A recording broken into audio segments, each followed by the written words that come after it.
Así que comenzamos entonces esta clase de hoy con una pequeña oración. Señor, te damos gracias, Dios mío, por tu gran amor y misericordia. Padre, te queremos dar las gracias también porque nos tienes con vida y salud, Señor, porque tú has sido fiel, Dios mío. Te queremos dar las gracias porque tú estás con nosotros. Te queremos dar las gracias porque nos has dado este tiempo, Señor, de poder aprender de tu palabra, Dios mío, que hemos dejado un poco de lado, Dios, pero hemos vuelto, Señor, y esperamos que tú nos hables a nuestros corazones, a nuestra mente, Señor, que tu palabra sea explicada y sea llenada de gloria, Señor, porque solamente a ti es la gloria, a ti es el honor, el poder, el señorío, Señor, como dice tu palabra. Padre, solamente te pedimos con humildad que tú abras nuestro corazón y nuestra mente, para que podamos, Señor, aprender más de ti y saber, Dios mío, cómo debemos comportarnos, Señor, y saber más cosas acerca de tu gran amor y tu gran misericordia, Señor.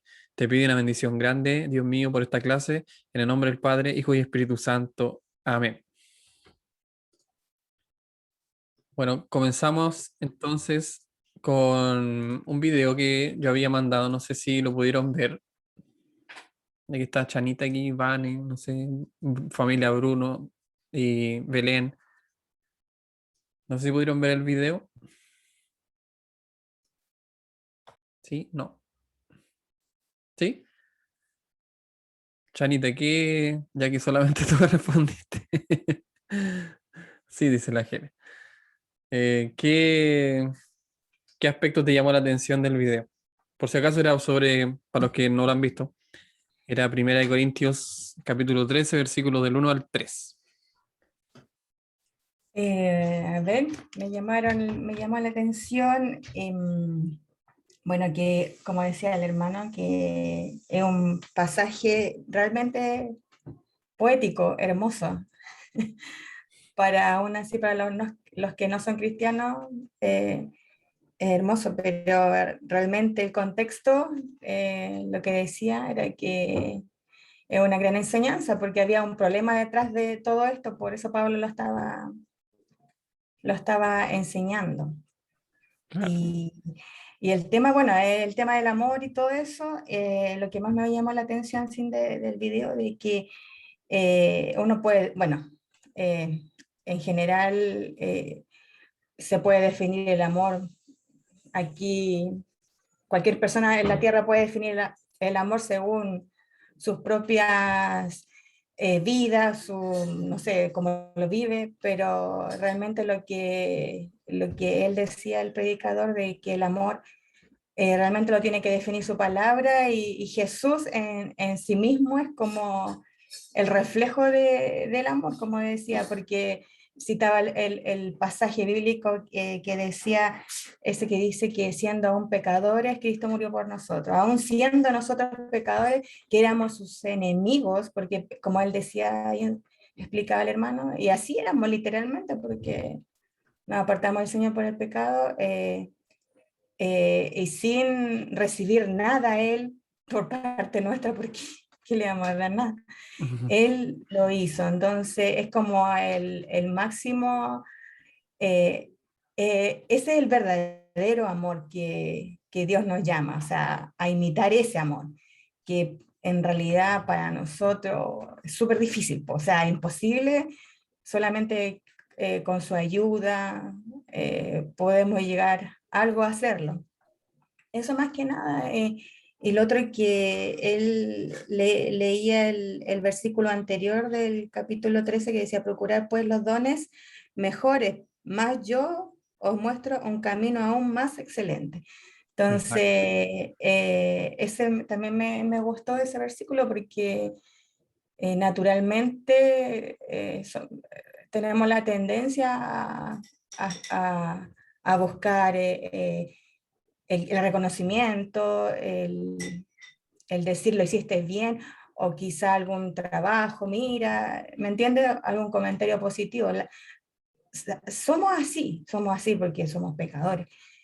Pero él decía que no, porque igual que los dones, que el Corintio, o sea, tenía algunos, bueno, la iglesia tenía en sí muchos dones, pero habían unos que se destacaban más que otros. Entonces, Claro, y él dice que no, porque lo que tienen que seguir es el amor. Eso es lo que me gustó harto el video, fíjese. Sí, el video era Eso, bien bueno. Gracias, sí, Chanita. El video, como tú dices, era súper bueno, era del pastor Iván Reyes, que es el pastor que predica allá en Villarrica. Tiene un templo allá en Villarrica. Y claro, como tú decías al final, yo les voy a enseñar, decía Pablo, un camino más excelente. Entonces nos llamaba la atención eso, que todo lo que después dice del amor, que no es jactancioso, no se envanece, que es paciente, que todo eso les decía a los corintios porque ellos, todos los dones que tenían al final, se veían perjudicados, ¿cierto? Se veían, no sé cómo decirlo, no llegaban al punto culmina al punto bueno porque en sus corazones no había amor. Pues. Entonces tenían don de lengua, tenían eh, don de profecía, decía también, y otros dones que cada cual luchaba porque su don fuera más escuchado, cada cual hablaba más fuerte para que fuera más visto y todo ese tipo de cosas. Entonces Pablo les dice, bueno, no busquen esas cosas, busquen algo más excelente. Y ese es el amor. Y ahí empieza a explicar todo lo que decía Roxana, ¿cierto? Y lo que mencionaba el predicador del video. No sé si alguien más lo vio para ya cerrar esta etapa.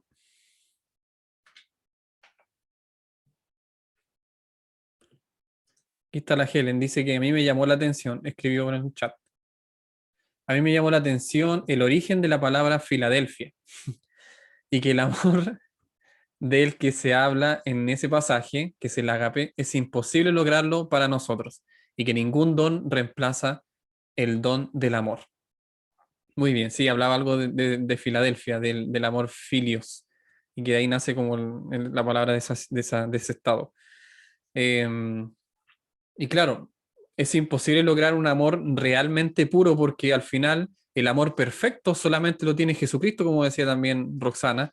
El predicador habla de eso, de que todos los ejemplos al final de lo que se trata o lo que está diciendo Pablo, al final, quien los hace, quien los puede llevar a cabo únicamente es Jesucristo. Por lo tanto, nosotros tratamos de luchar, ¿cierto? Y debemos hacerlo porque es nuestra responsabilidad hacerlo, luchar por ser mejores cristianos, ser mejores personas, pero nunca vamos a llegar al nivel del amor de Dios. Entonces, eso es justamente lo que vamos a ver hoy, qué es este amor tan bondadoso, tan inmerecido, y cómo se comporta ese amor de Dios y cómo somos nosotros al final. Eso es lo que vamos a ver. Vamos a tratar de contrastar nuestro amor frío, ¿cierto? Nuestro amor para la gente o nuestro amor para la galería, como se dice, para que se vea nuestros actos buenos y todo eso, pero sin embargo, conocer el excelente, el amor excelente. Y eso solamente lo tiene nuestro Señor Jesucristo. Ahí se están uniendo más hermanos, así que lo estoy aceptando. Así que eso. Gracias, Helen, también por participar. Entonces ya pasamos a la clase de hoy. Igual les insto a que vean los videos, no porque yo gané algo con eso, sino que es bueno aprender, es bueno darse un tiempo, ¿saben? Que no crean que es algo tan pasajero, yo creo que es un poco sentarnos, darnos un tiempo que en el día a día que pasa tan rápido no nos damos cuenta de que no tenemos tiempo a veces para estudiar un poquito la Biblia y sin embargo sentarnos a escuchar un video o oírlo, ¿cierto? Y mientras hacemos, no sé, otras cosas, pero al menos oírlo y prestar atención es muy edificante para nuestra vida. Yo creo que ahí Roxana me puede decir que sí, al menos escucharlo edifica, porque la palabra de Dios siempre, siempre edifica. Y entonces pasemos a la clase de hoy. Como les dije, estaba en 1 Corintios 13 ya, este pasaje bien famoso, ¿cierto? Del amor, de las cualidades del amor, que ya las conocemos, las hemos escuchado, pero hoy día las vamos a estudiar un poquito más a fondo. Entonces, vayamos a 1 Corintios 13. Lo que se estudió en el video era el versículo del 1 al 3, que igual lo vamos a leer, y hoy vamos a estudiar el versículo 4, ¿ya? Solamente el versículo 4 nos vamos a centrar en un versículo para que analicemos de qué se trata esto, de que el amor es paciente, es benigno, y todo, ¿cierto? No sabemos este pasaje, pero vamos a aplicarlo un poco más a lo que es para nosotros, ¿cierto? Lo que Pablo les quiso decir a los corintios. Así que eso es lo que vamos a estudiar. Ahora vamos a leer entonces el pasaje del versículo 1 y vamos a llegar hasta el 4.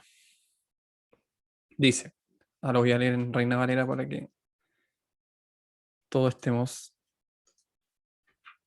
leyendo al mismo tiempo. Dice, si yo hablase lenguas humanas y angélicas y no tengo amor, vengo a ser como metal que resuena o címbalo que retiñe.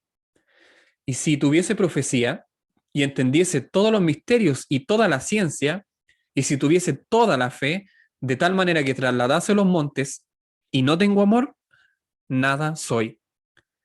Y si repartiese todos mis bienes para dar de comer a los pobres, y si entregase mi cuerpo para ser quemado y no tengo amor, de nada me sirve. El amor es sufrido, es benigno. El amor no tiene envidia. El amor no es jactancioso, no se envanece. Voy a leer hasta el 5. No hace nada indebido, no busca lo suyo, no se irrita y no guarda rencor. Ese es el pasaje que leímos y vamos a estudiar más bien el versículo 4 y el 5. Así que ustedes vieron ahí que, bueno, el video lo decía, hace Pablo una exageración, ¿cierto? Porque en el versículo 1 dice que, en el versículo 2, perdón, dice, y si tuviese profecía y entendiese todos los misterios y toda la ciencia, es una exageración porque en realidad nunca va a entender, a pesar de que era bien letrado Pablo, pero nunca iba a entender toda la ciencia, eh, y ninguno de nosotros tampoco va a entender todas las cosas, ¿ya? Ni tampoco nunca vamos a conocer todos los misterios, al menos en esta tierra, en este mundo terrenal, nunca lo vamos a saber, ¿ya?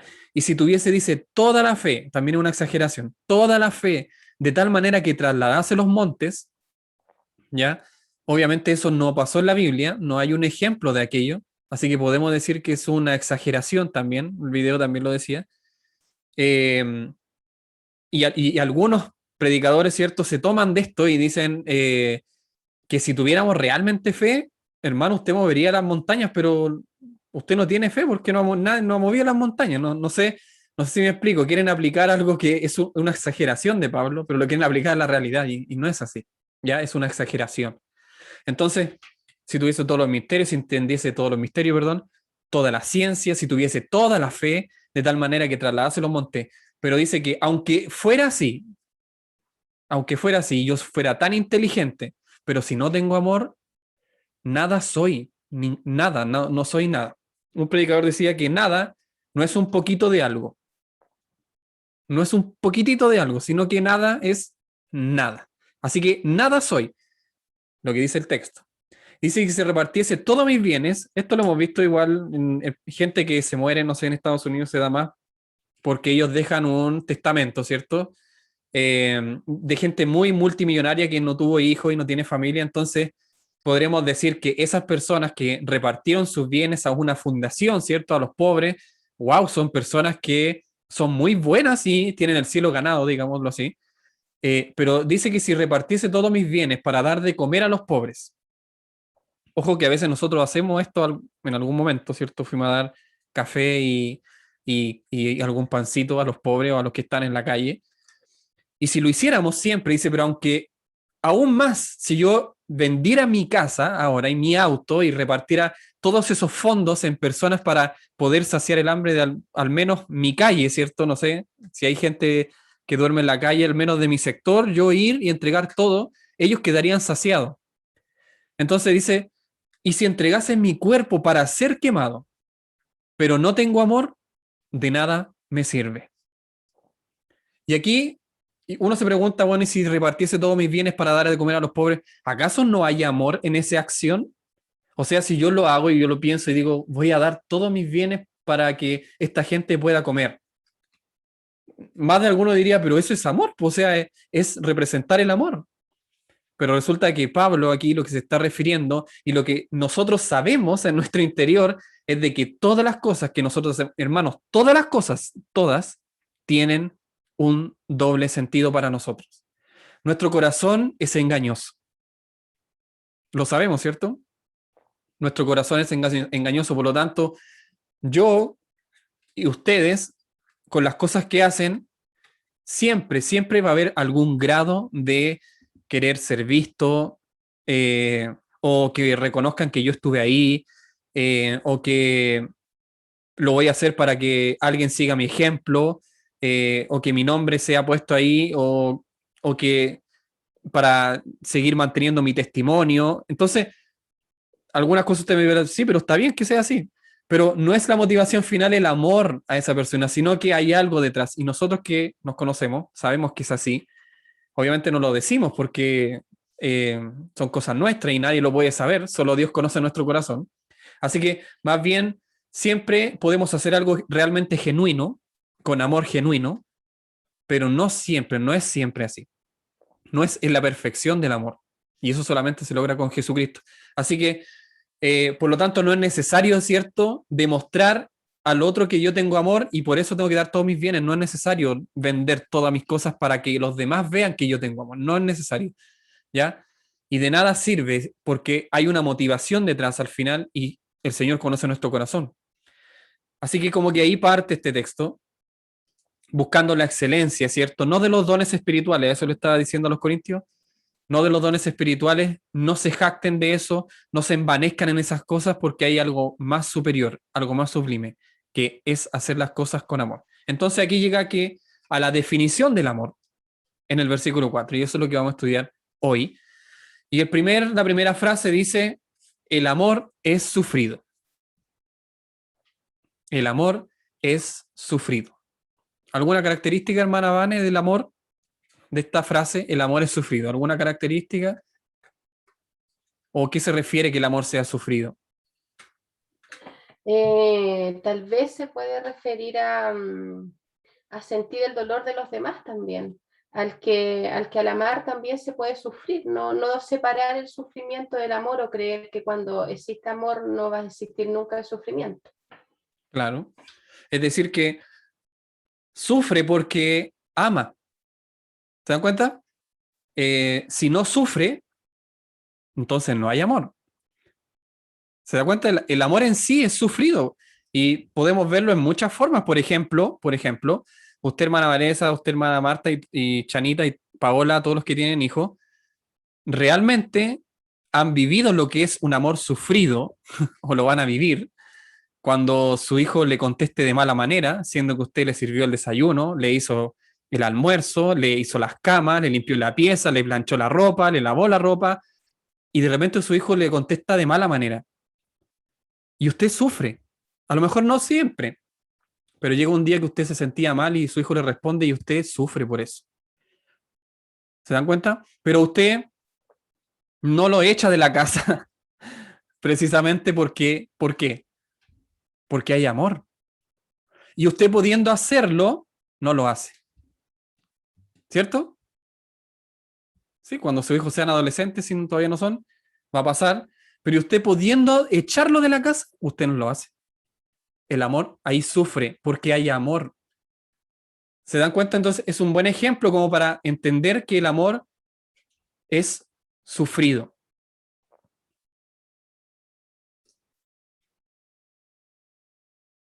Aquí tengo... Bueno, y hay más ejemplos todavía, pero vamos a partir en orden entonces para seguir con el texto. Voy a ir al pasaje bíblico que está en versículo 4.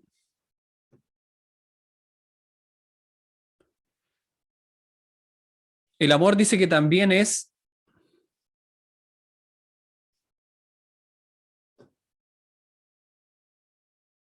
digamos que si es sufrido, es paciente. Hay una cierta espera, hay una práctica de ser paciente, de controlarse, como dije en un principio, de usted poder hacer algo, pero no lo hace. Entonces, un amor sufrido es un amor que tiene que tener paciencia, ¿ya? Y por eso soporta cosas, por eso soporta. Entonces, hablamos de esa palabra, de soportar algo, eso es literalmente soportar.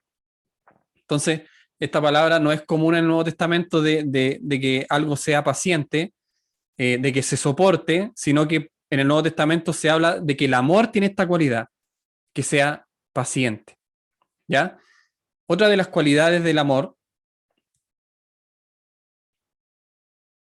es el amor de Dios y cómo ese amor es paciente con nosotros, ¿ya? Porque hablamos de la madre y su hijo, ¿cierto?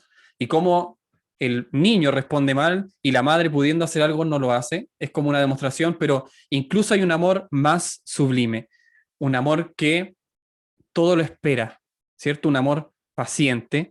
Y dice que, por supuesto, que el mejor ejemplo de un amor paciente es el amor de Dios. Dice, el amor paciente de Dios, lo que evita que el mundo sea destruido. Es decir, ya que el amor de Dios es paciente, es que nosotros no somos quemados en este preciso instante, ¿cierto? Ya que el amor de Dios es paciente, es que nos vuelve a perdonar. Ya que el amor es paciente y es sufrido, es que nos da otra oportunidad cada día. ¿Te das cuenta? Entonces, como un buen ejemplo, el ejemplo de Dios, obviamente que es el mejor amor, el amor más sufrido y el más soportado, es el amor por nosotros, el que tiene Dios por nosotros. Entonces, dice Segunda de Pedro 3:9, no sé si hermana Paola lo puede leer, Segunda de Pedro 3:9.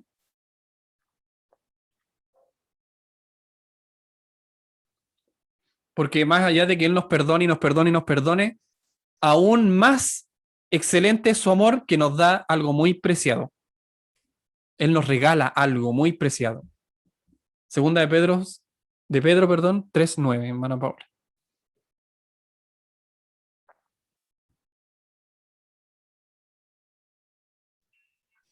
Bien.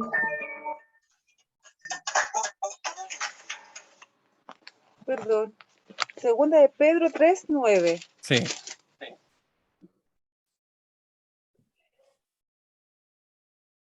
El Señor no retarda su promesa, según algunos la tienen por tardanza, sino que es paciente para con nosotros, no queriendo que ninguno perezca, sino que todos procedan al arrepentimiento. O sea, Él es paciente, gracias hermana Paula, Él es paciente para con nosotros, no queriendo ojalá en su benignidad, esta es la benignidad del amor de Dios, estamos hablando, ¿cierto?, en el amor paciente, sufrido, Él espera, espera y espera para que ojalá todos se salven, todos procedan al final al arrepentimiento, más allá de que hay unas personas que son predestinadas desde antes de la fundación del mundo, como lo decía Pablo, pero más allá de eso, ojalá es que todo ser humano hecho a la imagen de Dios se vuelva a Dios y reconozca que Él es el Dios bueno y salvador. Entonces, es tan grande su amor que Él nos espera con paciencia, sufre, ¿cierto? Cada día, porque nosotros muchas veces, Jesús es rechazado y nosotros a veces lo rechazamos también en nuestro quehacer, priorizamos otras cosas, y entonces Jesús es relegado, pero aún así, a pesar de que es relegado y rechazado una y otra vez, Jesucristo una y otra vez nos perdona. Es un amor sufrido, ¿se dan cuenta que es sufrido? Y vuelvo a repetir, si no fuera sufrido, no sería amor. No habría amor, simplemente. Entonces, es como un buen ejemplo, ¿cierto? Dios nos da un excelente ejemplo con el tema de la salvación que nos da. Hay una persona, ¿cierto?, que era atea y quiso darle a entender a las demás personas que Dios no existía. Así que dijo una frase muy particular. Dijo, delante de mucha gente, Dios le dijo, yo he pecado y he hecho lo que yo quiero. Así que, si tú existes, ven y quémame. Es cierto que me parta un rayo, decía él. Que me parta un rayo porque yo he pecado y he hecho lo que yo he querido. Entonces, como no pasaba nada, él quería demostrar que Dios no existía, porque le dijo claramente que lo sulfurara, pero no pasaba nada. Entonces, después, otro filósofo dijo, textual, este caballero piensa en agotar la paciencia de Dios en 5 minutos. ¿Se dan cuenta? Este ateo piensa que va a decir algo y Dios, ¿cierto?, se va a enojar y se va a irar cuando es un Dios eterno, que lo sabe todo, o sea, y cree que ese ser humano, en 5 minutos cree que Dios lo va a sulfurar porque agotó su paciencia. Pero no, mis hermanos, Dios es tan paciente con nosotros que pudiendo haberlo hecho y nosotros mismos también, pudiendo a nosotros mismos habernos sulfurado en este momento, no lo hace. Pero este ateo, ¿cierto?, quería comprobar de que no existía Dios y por eso él sabía que no iba a pasar nada. Pero miren cómo hace Dios. Simplemente Dios no se va a ofuscar. Es tan paciente el Señor que nos da una y otra oportunidad, ¿se dan cuenta? A veces, como padre, ¿cierto?, usted más de alguna vez quizás se habrá ofuscado. Usted con su hermano, con su hermana, que usted le dijo que no hiciera tal y tal cosa, pero él fue y lo hizo. Ahí se está riendo la Belén, parece que hay algo ahí. Usted le dijo a su hermana que no hiciera esto, pero igual lo hizo su hermana. Y uno pierde al tiro la paciencia, ¿cierto? La paciencia se fuma así, pero como si nada. Pero Dios, gracias, gracias Señor, porque de verdad no es así. Él es misericordioso, Él es bondadoso y tiene mucha, mucha paciencia. Así que podemos decir de que Dios es amor, como su cualidad, como lo que nos dice la palabra de Dios, y quien no ama a su hermano, no conoce a Dios. ¿Se dan cuenta? Dios es amor, y quien no ama a su hermano, no conoce a Dios. Así que el amor es paciente y sufrido, muy sufrido. También en el matrimonio, obviamente, que es un buen ejemplo también. También el amor es benigno, ¿cierto? El amor es benigno. No puede haber amor si hay algo malo entre medio. Eso es. Es decir, el amor es transparente. El amor es bueno. Si hay algo malo en una relación, si hay odio, si hay rencor, no hay amor real, no hay amor verdadero. El amor verdadero debe ser benigno, debe ser algo bueno, debe ser un buen acto. Así como es sufrido, ¿cierto? También se complementa de que sea benigno. Ya en sí, ser benigno, ser un amor bondadoso, ¿ya? Significa que ser útil, un amor útil, un amor servicial, un amor afable. Ojo con servicial esa palabra. Un amor servicial. Dice, es una buena voluntad activa. Es decir, no solo debe sentirse generoso usted, sino que usted debe ser generoso. Cuando nosotros actuamos con buena generosidad, estamos demostrando un amor benigno. Pero si solamente decimos que somos generosos, entonces no estamos siendo benignos, no hay un amor benigno. Porque el amor de por sí debe expresarse, ¿cierto? Debe expresarse en actos. Usted lo hace con su hijo, usted lo hace con su esposa, usted esposa lo hace con su esposo, con sus hijos, lo hacemos con nuestro hermano, con nuestro cónyuge, lo hacemos con nuestros padres, lo hacemos con todo. Pero no solamente estamos todos los días pensando y diciendo, no, si yo amo a mi papá, yo amo a mi mamá, pero cuando ellos necesitan una ayuda, usted no está. Y pasa el tiempo, ¿cierto? Ustedes siguen diciendo, no, yo amo a mi mamá, yo no, mamá, ¿cómo está? Y no sé, no sé qué, pero cuando llega el tiempo de verdad estar ahí, usted no está. ¿Ese es un amor bondadoso? ¿Es un amor benigno? Por definición, no, porque el amor benigno se demuestra con hechos buenos, como dije primero, buenos hechos útiles, serviciales y afables. ¿Se dan cuenta? Entonces, muchas veces usted como hijo, ya que hay varios adolescentes y jóvenes acá, no puede solamente decirle a su papá que lo ama o a su mamá que la ama. Usted debe demostrar que usted ama a su padre y a su madre. Ustedes padres, si usted dice que aman a sus hijos, no solamente, de hecho lo aman, porque como dije al principio de la clase, ustedes le planchan, le cocinan, le hacen la cama, hacen hasta las tareas, le hacen. Entonces, ahí hay como una demostración clara de que hay amor, de que hay sufrimiento, de que usted sufre por esa persona, por ese hijo suyo. Así que es como un ejemplo ahí más claro.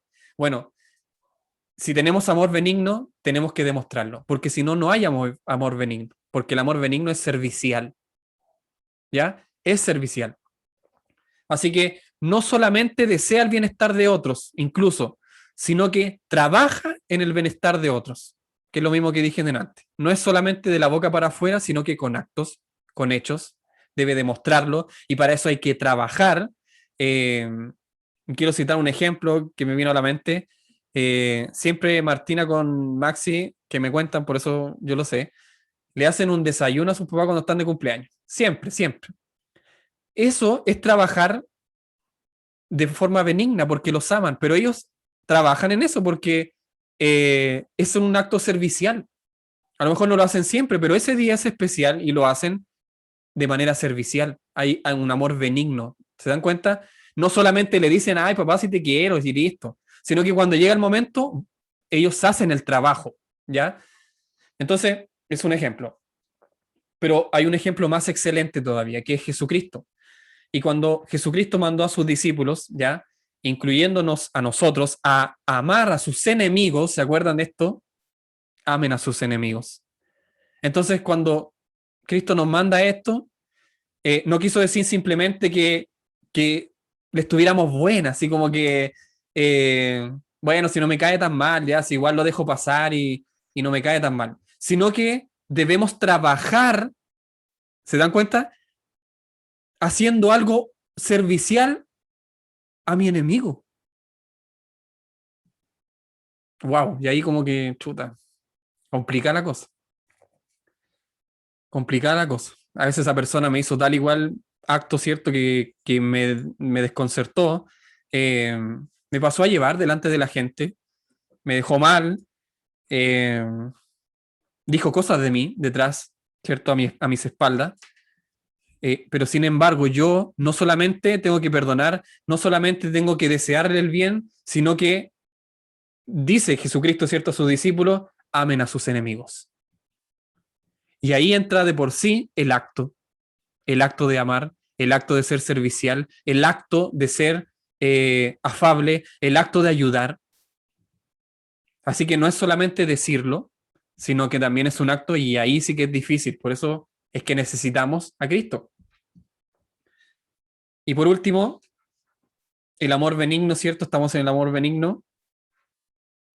Dios es el modelo supremo de amor benigno, ¿cierto?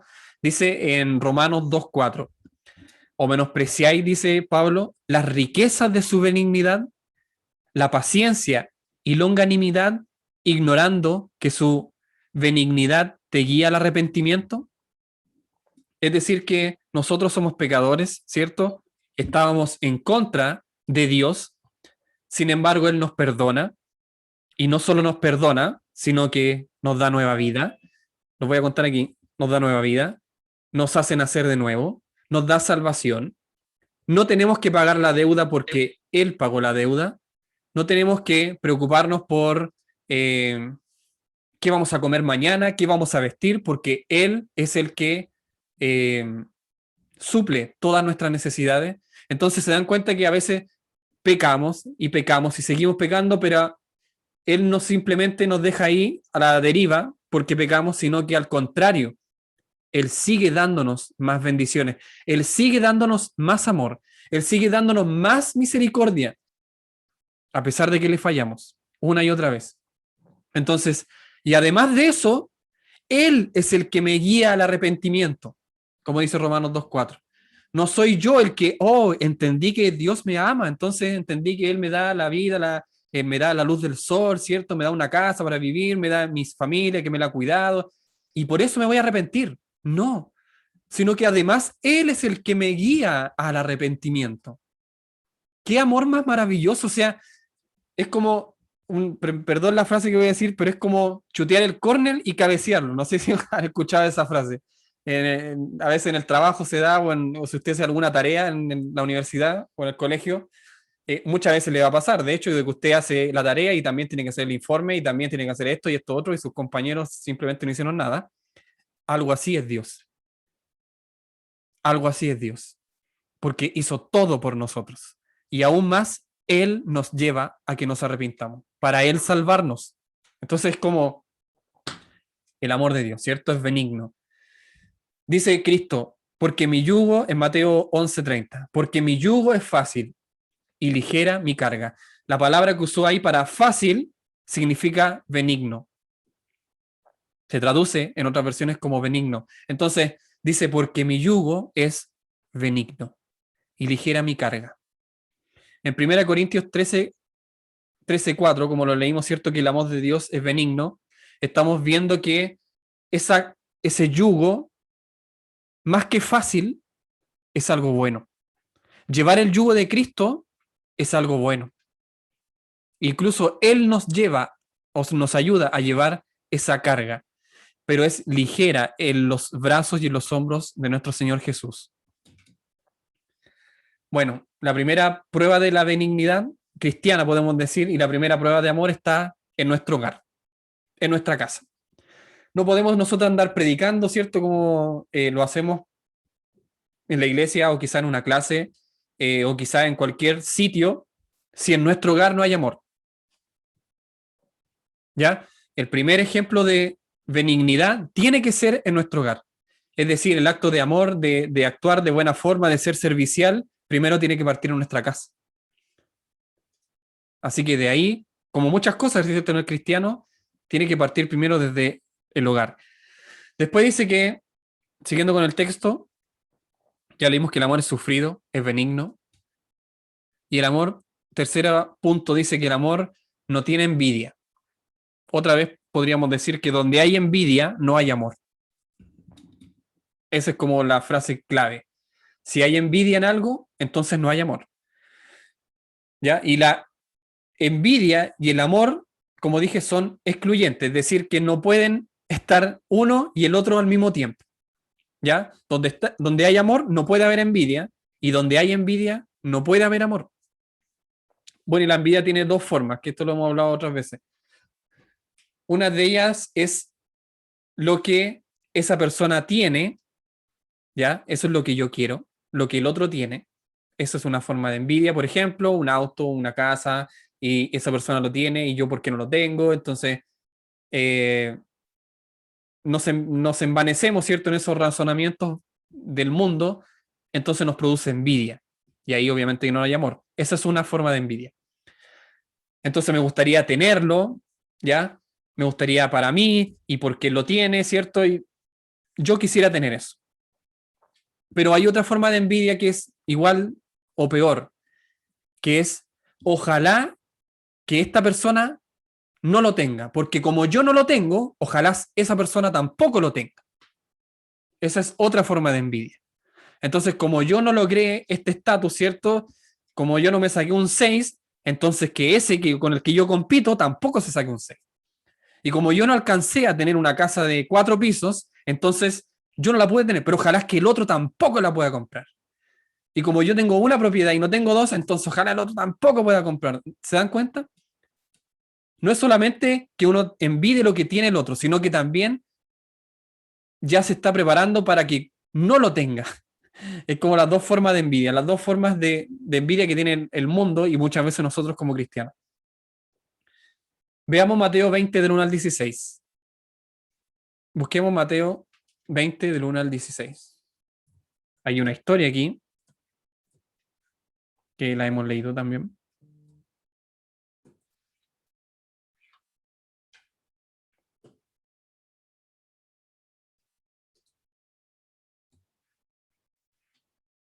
Mateo 20 del 1 al 16. Esto lo hemos leído, le va a ser muy familiar. Porque el reino de Dios, dice Jesús, perdón, el reino de los cielos, es semejante a un hombre, padre de familia, que salió por la mañana a contratar obreros para su viña.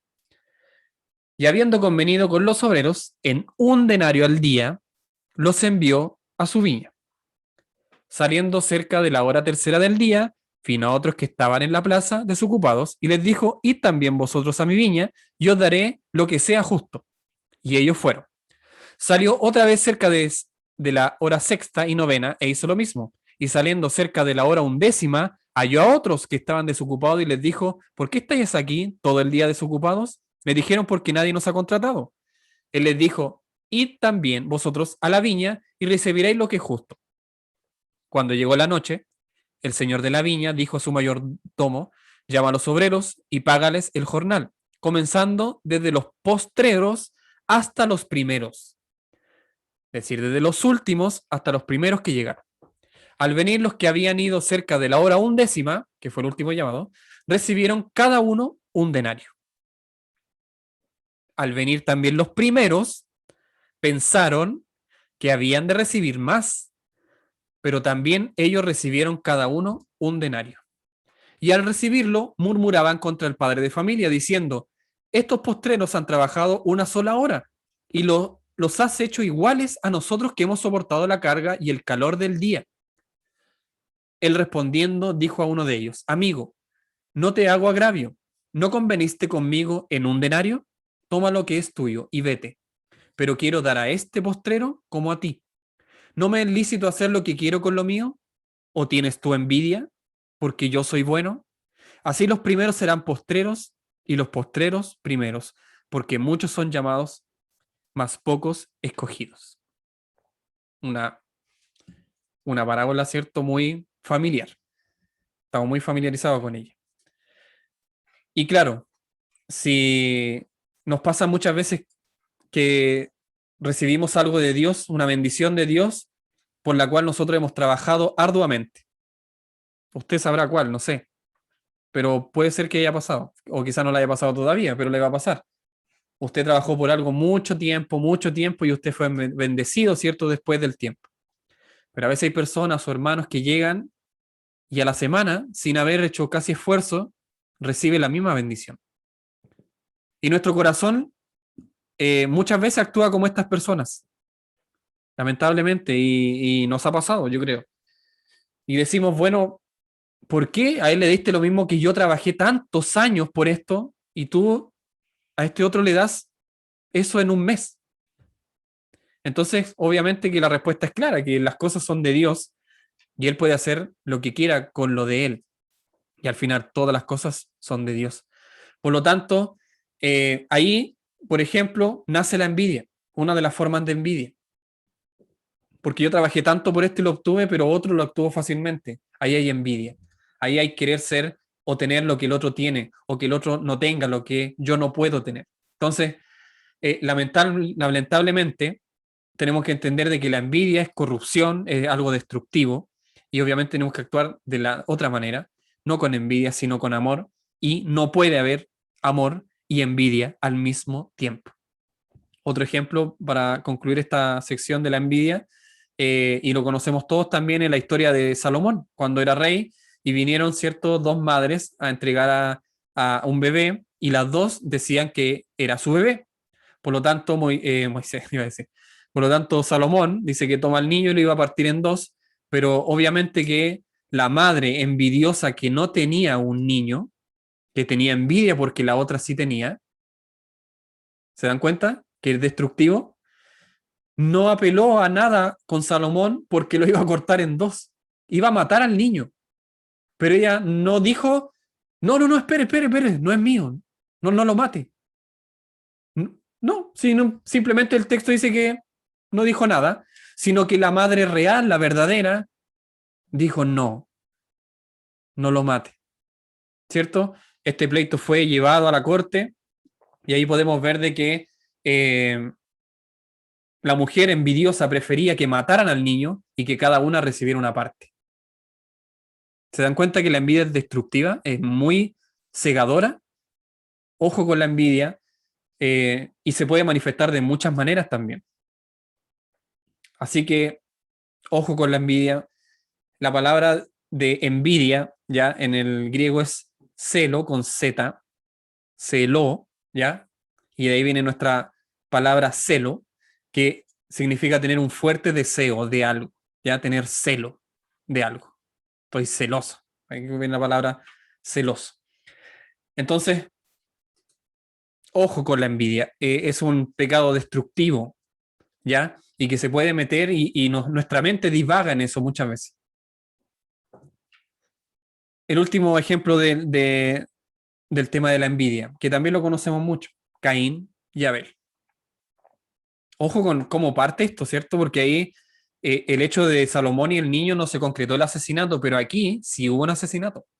Por lo tanto, podemos ver que hay un pecado muy oscuro, muy cruel, que es la envidia y que lo llevó, ¿cierto?, a Caín a matar a su hermano, porque envidió que Dios, ¿cierto?, le diera el favor a su hermano y no a él, pese a que él también había trabajado en la tierra y su hermano había pastoreado ovejas, me parece. Esa es como la historia que pudo haber pasado. Así que Caín, ¿cierto?, siente un fuerte celo contra su hermano Abel hasta el punto de matarlo. Ojo, ojo con la envidia. Por lo tanto, llevamos 3 ya características del amor. Vamos a llegar al cuarto, dice que el amor no es jactancioso.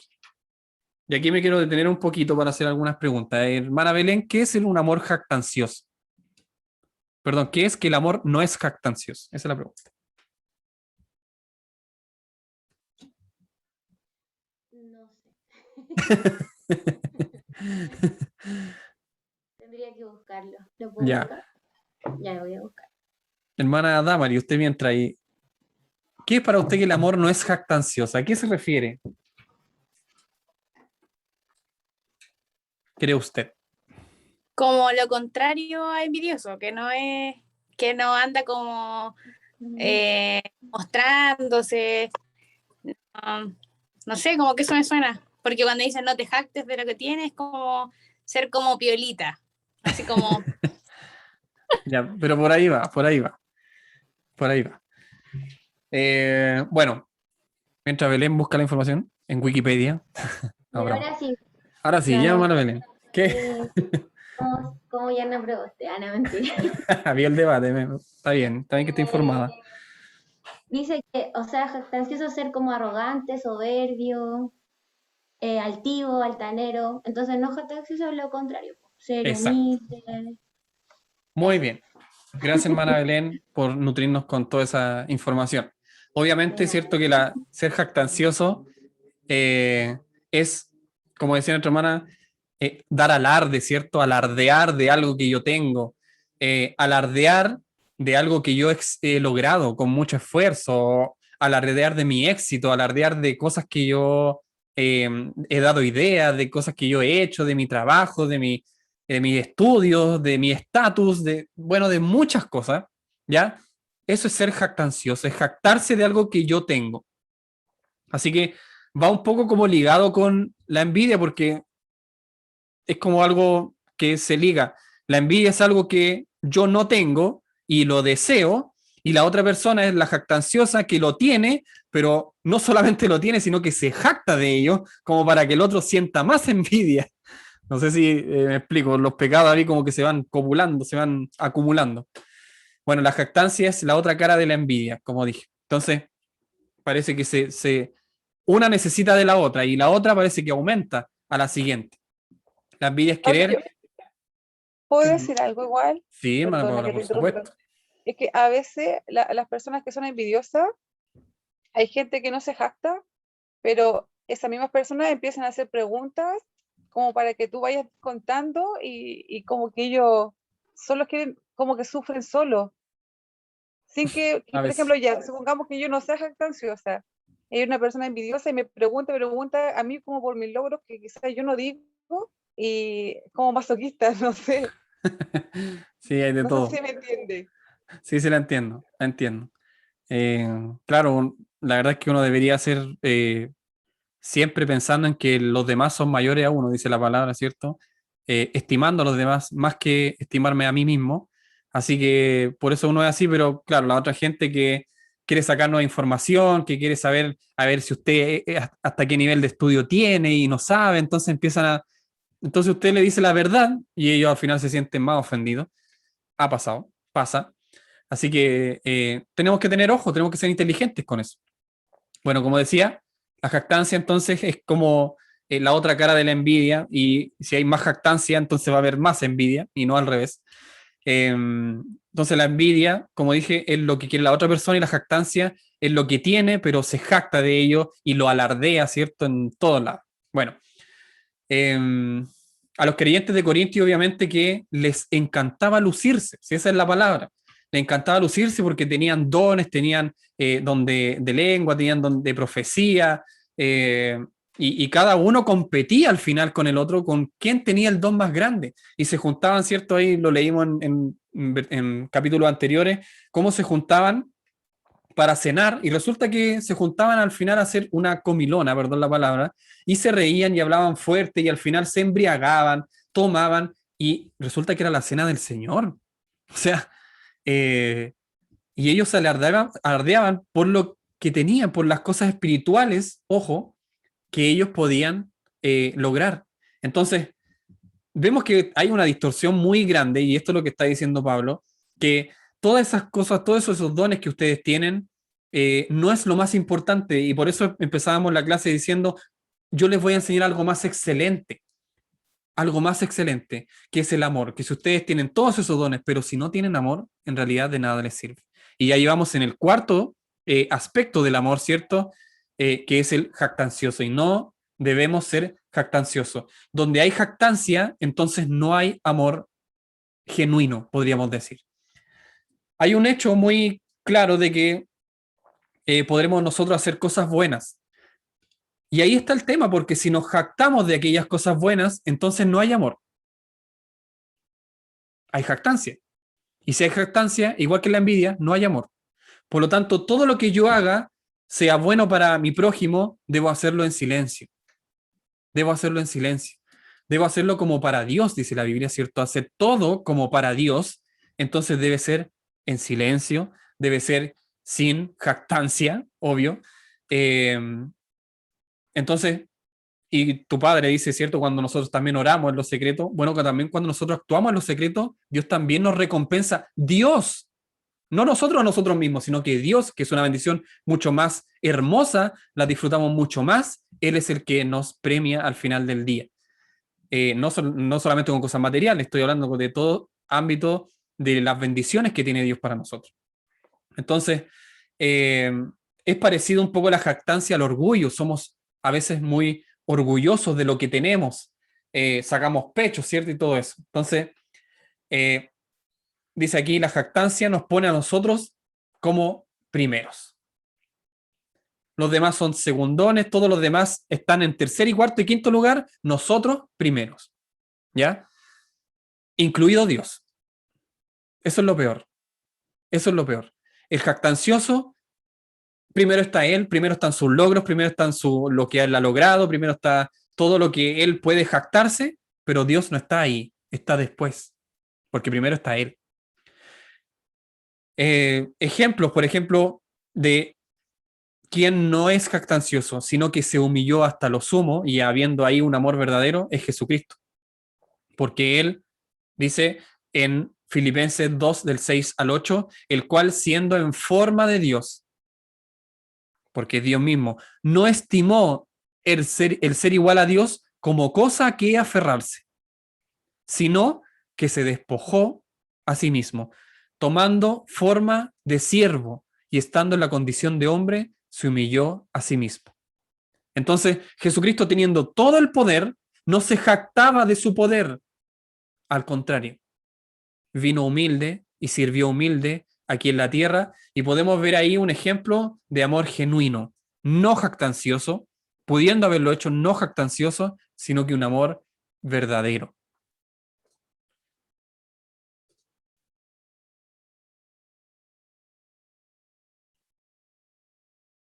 Otro ejemplo, y con esto terminamos la clase de hoy, para que no sea tan larga. Dice en Juan 1:27, dice, el que es antes de mí, del cual yo no soy digno de desatar la correa de su calzado. Mire, este es un ejemplo de no jactarse. ¿Quién dijo esta frase? ¿Quién dijo esta frase? Juan el Bautista.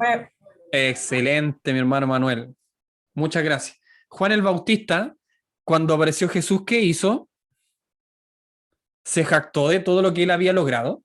Se jactó de todas las personas que se habían ido a bautizar, y que incluso los fariseos se extrañaban porque iban tanta gente al nivel o al punto de que ellos mismos iban a ir ahí a bautizarse para ver qué es lo que estaba pasando. Pero Juan, ¿qué hizo cuando apareció Jesús? Dijo una frase que está en la Biblia, que es muy conocida también. Es necesario que yo mengüe. Gracias, hermana Belén. Leí sus labios. Es necesario que yo mengüe. Eso sí lo sabía. Gracias, hermana Belén. Imagínense Juan el Bautista. Jesús mismo dice que fue uno de los mayores profetas de toda la Biblia, pero él no se jactó de eso, sino que se humilló, sino que apareció Cristo, ¿cierto? Y él no se jactó de lo que había logrado y le dijo: qué bueno, Cristo, Señor, ven acá porque mira, te tengo a todos estos discípulos que yo he creado, están en excelentes condiciones, saben de la palabra, de la Torá, al revés y al derecho. No, nada de eso. Simplemente él dijo: no soy digno de desatar el calzado de sus pies. Ahí vemos amor. ¿Se dan cuenta? No hay jactancia, entonces hay amor. Todo lo que le hizo Juan el Bautista, habiendo sido un tremendo hombre de Dios, y ahí hay una frase, tremendo hombre de Dios, después lo voy a decir. Pero nadie es tremendo hombre de Dios porque todos somos miserables y pecadores, ¿cierto? Pero en el buen sentido de la palabra, era una persona que se dedicó a la palabra del Señor, se dedicó a predicar, a enderezar la senda, ¿cierto? Para que llegara el Hijo de Dios. Pero aún así, de ser el anfitrión del rey, nunca se jactó de eso. Y a veces nosotros, de cositas tan pequeñitas que hemos hecho, ya estamos alardeando. ¿O no? Ya nuestra mente empieza a maquinar, ya nuestra mente empieza a pensar: qué bueno, eso que hice fue tan grande, yo no sé cómo, pero hoy salió tan bien, me salió tan bien, no sé si otro lo hubiera podido hacer tan bien como yo. Pasa en todo ámbito, ¿eh? Por ejemplo, en el conjunto, ¿no? Es que yo toco tan bien la batería, tan bien que si yo me voy, ¿quién me va a suplir? ¿Han escuchado a veces algunas cosas así? No hay hermano que predique bien la palabra. Si, la verdad es que si yo no estoy, la verdad es que predican cualquier cosa. Ojo con eso, mis hermanos. Ojo con eso que hemos alcanzado, que es tan pequeñito, pero ya nuestra mente maquina. Hermano Freddy, usted iba a decir algo. Sí, hola, buenas noches, hermanos, Dios los bendiga. Excusarme porque tuve una visita y nos conectamos hace poquito. Ya, muchas gracias. Compartí un versículo y ahondar un poquitito en ello, en Efesios capítulo 2, versículo 10. Efesios capítulo 2, versículo 10 dice: porque somos hechura suya, creados en Cristo Jesús para buenas obras, las cuales Dios preparó de antemano para que anduviésemos en ella. No sé si se escucha bien, ¿sí? Entonces, este pasaje arroja una tremenda claridad, y es que las obras que el cristiano puede hacer no son propias. No es que yo diga: no, ¿sabe qué? Yo voy a ayunar, yo voy a ofrendar, yo voy a ir a visitar, voy a hacer... Mateo, ¿no? No es que yo, ¿ya? Y ahí hay una separación súper importante. No es que y ahí viene el problema de esto de jactarse, porque uno cree que es de uno. El tener envidia, piensa que el otro es capaz de, y por los medios del otro alcanzó lo que uno ve. Y ese es el gran problema que tenemos, Mateo, ¿no? Porque nosotros no le damos la gloria a Dios. Si aquí el punto es que las obras que el cristiano hace, las hace en Cristo. No es que yo, hermano Freddy, yo me proponga decir: no, yo voy a ser el apóstol Freddy, voy a ser, no sé, y me voy a dedicar, ¿me entiendes? Y voy a hacer más que todo, porque allí no hay nadie que, disculpen, me va a llegar, y yo por mi fuerza, por mi humanidad, me pongo a alcanzar y pongo una escalera de tal forma que voy peldaño tras peldaño, y resulta de que estoy en un tremendo error. Si alguien piensa de que porque usted ayuna, de porque yo ayuno, de porque usted ora, de porque yo oro, porque usted ofrenda, yo ofrenda, eso es, y Dios se agrada de eso, es porque no entendemos lo que es el Evangelio, hermano. si las obras que el cristiano realiza es porque, y lo dice acá, leo nuevamente, porque somos hechura suya, creados en Cristo Jesús para buenas obras, dice, las cuales Dios preparó de antemano para que anduviésemos en ellas. En otras palabras, hermanos, las obras que nosotros como cristianos podemos hacer no son nuestras. Entonces uno dice, entonces no hagamos nada. Cuidado, no es esa la interpretación. Es que cuando yo me sumerjo en la voluntad de Cristo, cuando yo busco a Cristo, cuando yo vivo en el Espíritu, cuando escudriño la palabra, cuando yo me someto a la voluntad de Dios, cuando, hermanos, busco la presencia de Dios, es Dios mismo que me lleva a hacer buenas obras.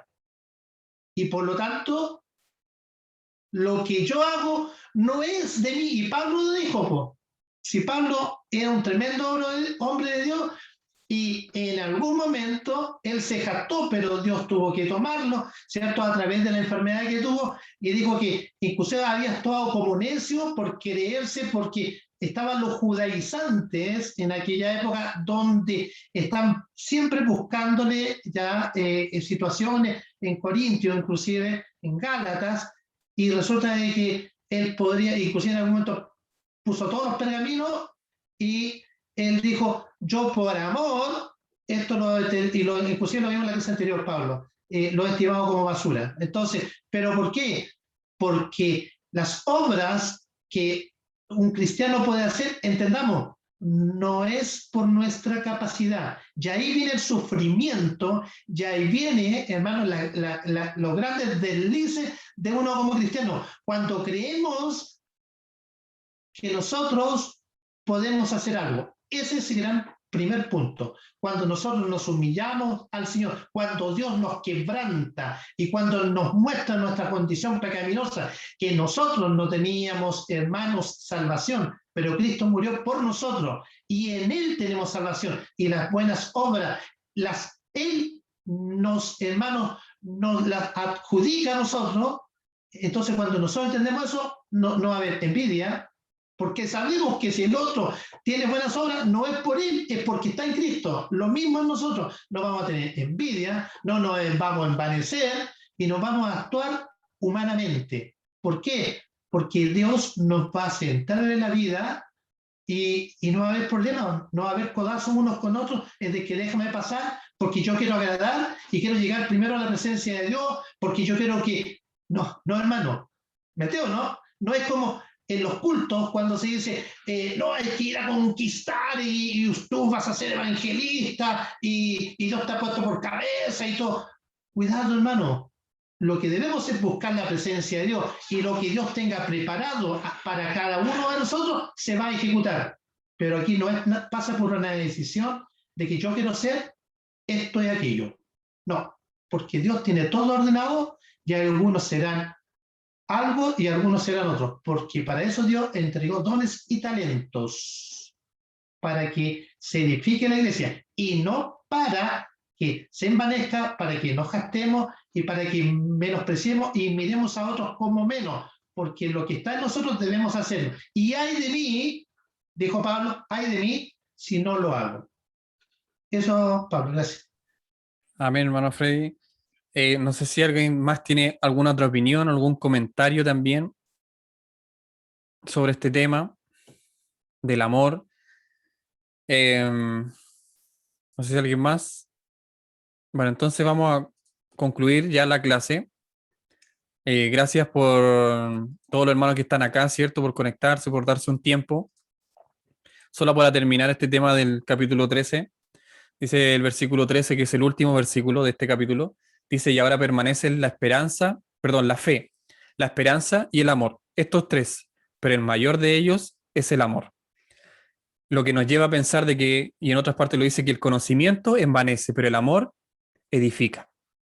Y dijimos en otra clase que no solamente es conocimiento, ¿cierto? Y no es solamente amor sin conocimiento, sino que necesitamos el conocimiento. Pero solo conocimiento sin amor, simplemente nos envanecemos a nosotros mismos. Así que del mayor de esto, ¿cierto? La fe, la esperanza, pero el mayor de ellos es el amor, que debemos actuar con amor los unos con los otros hasta que Cristo venga por nuestras vidas. Por eso el versículo termina de esa forma. Así que con esto, hermanos, concluimos la clase de hoy. Espero que Dios haya hablado a sus corazones eh, y que hayamos aprendido, ¿cierto?, de su palabra. Así que vamos a orar a nuestro Dios. Inclinamos el rostro para realizar una oración. Padre, te damos muchas gracias, Señor, porque simplemente eres maravilloso con nosotros, a pesar de que somos pecadores, a pesar de que te fallamos, a pesar de que te faltamos, ¿cierto? Mi Dios, a veces no queremos hacer las cosas, a veces, Dios mío, pudiendo hacerla, no la hacemos, a veces no nos damos el tiempo, pero mi Señor, tú eres tan misericordioso con nosotros y nos das una y otra oportunidad y ahí podemos ver ese amor tan perfecto que tú tienes por nuestras vidas. A pesar de que caemos día tras día, tú nos vuelves a perdonar. A pesar de que no queremos, ¿cierto?, llegar tan lejos en el cristianismo porque no quiero tener más responsabilidades, a pesar de que te dejamos de lado, incluso tú así nos amas y nos perdonas y nos das nuevas oportunidades, Señor. Ayúdanos, Dios mío, a poder practicar este amor tan grande que tú tienes por nosotros, a ponerlo en práctica con nuestros hermanos, pero no solamente eso, sino que lo más difícil, Señor, con nuestros enemigos. No es solamente decir que los perdonamos, sino que también es ir y hacer un acto, ¿cierto? Como tú nos enseñaste hoy día, de servir, un acto de lealtad, un acto, Señor, de un buen actuar que tenemos que tener con nuestros enemigos. No es solamente de la boca para afuera que debemos demostrar el amor, sino que el amor son hechos. Padres, ayúdanos, Dios mío, a poder realizar este acto, Señor, tan maravilloso que es el amor, y a poder despojarnos de nosotros mismos y tener siempre al otro primero que yo, siempre al otro como más que yo, Señor, y nosotros ser humildes. Dios mío, te pedimos que esta clase haya entrado a nuestros corazones, Dios mío, y a nuestra mente, y que tú la hagas prosperar, Señor. Te pido esta bendición grande en el nombre del Padre, Hijo y Espíritu Santo. Amén.